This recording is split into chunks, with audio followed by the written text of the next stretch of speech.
Anne Topneau, je suis la fondatrice de la Speaking Academy, un centre de formation de prise de parole en public pour les leaders d'aujourd'hui et de demain.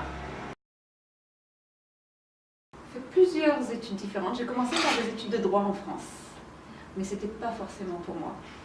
Après, je suis partie aux États-Unis, où j'ai pu étudier pendant 4 ans, et j'ai un diplôme en études interdisciplinaires avec des majors, qui s'appellent majors, en communication, psychologie et sciences sociales.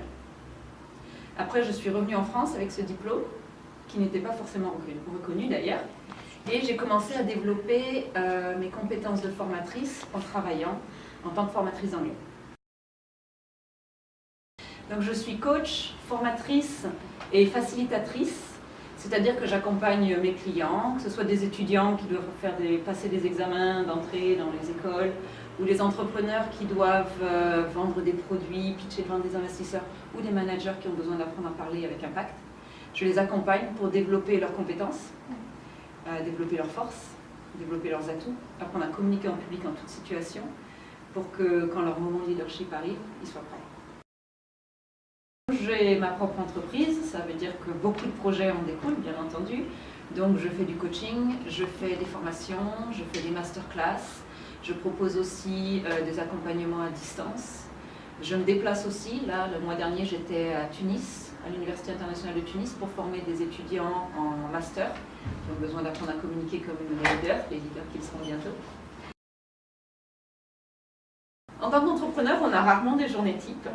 Mais c'est vrai que régulièrement, d'abord je suis quelqu'un qui me lève très tôt, donc j'aime me lever tôt, passer du temps à développer mes compétences d'écriture, de lecture, et voire même de prise de parole en public, parce que je prépare régulièrement des discours aussi. Puis je vais avoir mes premiers rendez-vous en début de journée pour des coachings individuels de leadership, de manager ou de prise de parole en public. Je travaille aussi pour certaines écoles, donc je vais avoir des cours dans la journée. Et puis des réunions avec des partenaires. Donc j'ai aussi beaucoup de réunions avec des partenaires avec qui on crée des programmes, on crée des modules qu'on peut proposer à nos différents clients. J'ai envie de dire aux étudiants en communication, comme on le sait tous, c'est un domaine très très large, de trouver ce qui leur plaît vraiment et d'oser y aller. Même si on va souvent leur dire attention, il n'y a pas de débouché, attention, ça va être difficile, qu'est-ce que c'est exactement comme diplôme. Si ça leur plaît, il faut y aller.